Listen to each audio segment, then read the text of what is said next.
Take a step back and go back some 3,000 years back. And we're talking about the global citizenship.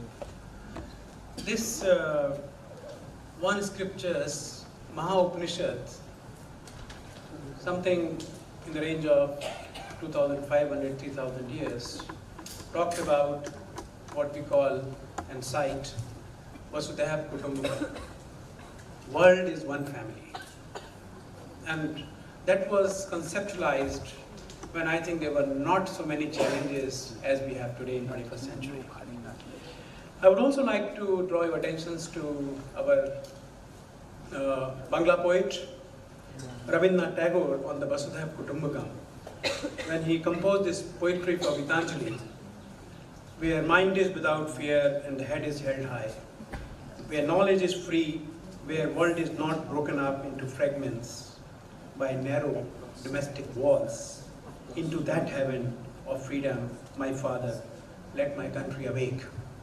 Now, I think if we just do the trajectory of these ethos and thoughts of global citizenship, I think they were there. And not only in India, I think across the world. But I think the way we have really looked at last 100 years, things have become so difficult. And I think every single forum now, I think we'll have to remind ourselves that there's a global responsibility, common but differentiated responsibility, and I think we all have to abide by that. So what we do now, so we have SDG 4.7, as we have been reminded now, which talks about global citizens, peace, human rights, how to really minimize the conflicts, and things of that nature. We also have something which we always have been looking at, because when you look at a global discourse and we look at what the communities do and the students and children do at the local level, how do we really get this connect? Global to local. What happens? The actions happen at the local level, so we have think global, act local. So we have all been listening to this also. Now, one thing which I really want to draw your attention at this juncture is, from global to local, there is also something which is a little more regional. So, as you scale it up, there is something which becomes a little more regional. And I will not go regional in any other connotation, but only very simple connotation of how the nature and the ecology and the geology they look at. So we have, that's where I also want to introduce my organization, which is called International Center for Integrated Mountain Development. This is the intergovernmental organization of 8 countries, from Afghanistan in the west to China in the east. And this is an organization which is intergovernmental, and it is a knowledge organization. It's a knowledge hub for the Hindu Kush Himalayas, as we call it.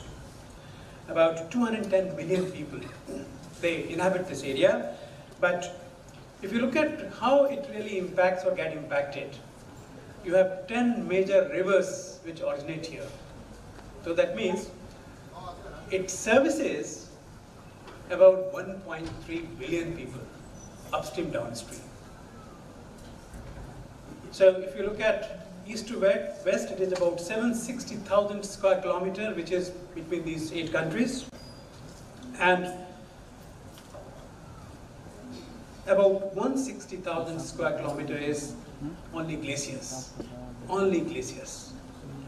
And this is also called third pole because 6,101 square kilometers is ice reserve. So, I mean, about north and south, this is the third pole. Now, why I'm giving all the stat here is, this is a landform, this is a culture which has evolved. And of course, it got divided into 8 different nations, but I think there was a larger cultural connotation which you will find across this region. 1,000 ethnic languages. 1,000 ethnic languages are housed by this region. And last but not least, because our chair said I also look into the biodiversity, it has 4 biodiversity global hotspots. That is what this region is. And there's a sense of, when you say this is a landscape which is large enough east to west, so landscape is also defined by the sense of belongingness. We inhabit this landscape, which is called Hindu Kush Himalayas. Unfortunately, I do not see here, but for India, because India is housing this great event, too many countries from the region, which I just described. Now, so what we do with this region, if you have defined this, a simple thing is, as you look at, the region is also facing huge challenge. These mountains, Himalayan, each one of us have gone to the mountains and talked about Everest, because now I'm in Nepal, so this Everest always inspires so much of intrigueness, and many of you, I'm sure, would have tracked different distances as you go high in the altitude. How this region can be also seen as one platform for climate actions, one platform where this so-called regional citizenship can also evolve, the whole sense of belongingness. So this is one part. My second part is, as you look at 10 river basins, the water flows from upstream to downstream, and I was listening to the morning discourse, the plenary. Many times you point fingers. So what people upstreams are doing is impacting us. Is there a way to look at even the river basins as one of the entity for, as we mainstream the whole discourse of peace and citizenship? Because conflicts are going to arise as we look at upstream, downstream. Water, we just have heard about Kaveri, but when we look at the upstream and downstream issues in the river basins, there are going to be much more complications in the years to come. So education, again, I think comes to the fore, where this is a soft power. So whether you go east to west or you go north-south, in a given landform, education actually can really transform. We have one country which I'm sure each one of us have heard this name, because I was quite impressed by this framework, and we have an excellent research into what is called gross national happiness from Bhutan. But if you look at the 8 domains, the educational domain, if you look at carefully, this is a very strong domain of values in the education. So how you build the value-based education? And values are, what are these values? Values of compassion, values of empathy, value of contentment, value of mindfulness. So if you look at these 4 values, where is the question of conflicts? If our citizens in the area, in the region, are grown up with these values, then you have actually addressed 4.7 of SDG. Now, getting the value-based education ingrained into our curricula, framework, whatnot, is the biggest challenge. And we also heard getting the teachers ready for this job brings another layer of complexity. But this is a task that we have to do collectively. We have programs in ISIMOD. We do transboundary programs because we are not a national organization, we are a regional organizations. One thing which we are now asking the management next 5 years, each one of our programs has to factor in this educational component, because we have adaptation to climate change, one program which is done by 4 countries, some programs done by 5 countries, some by 3 countries.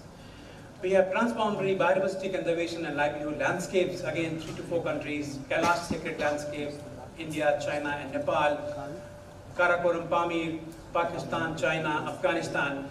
Now, how do we really factor in these transboundary programs this component of so-called global citizenship and education for sustainable development? This is what we have been now trying to factor in as we look at next 5 years.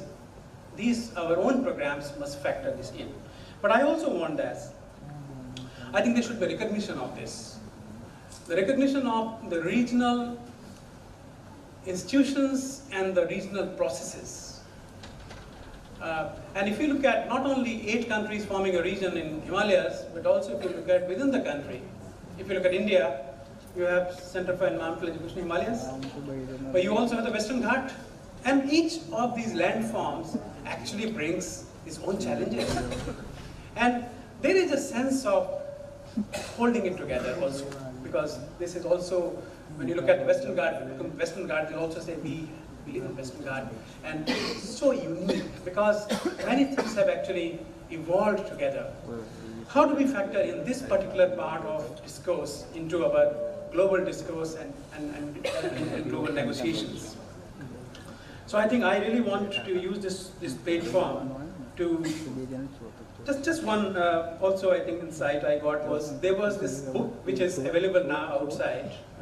There's a framework which has been evolved, but I think this is applicable to EU countries, this book which is there, by EU, for primary and lower secondary or secondary. Is it, am I correct? It's Germany, but I think, does it really involve the EU as such, or is just only Germany? I mean, you figure it out. But what impressed me, I thought probably they're also trying to use this regional, and EU is also a region actually. For what different region you define that. But I'm saying is more ecological regions, more geographic regions, which make a lot of sense. And how these regions with their own culture, ethnicity, biodiversity, the nature, get factored in the global discourse. And this where I think we also build up the constituency of support for education for sustainable development, and also the regional element of citizenship. That's all I have to say. Thank you very much.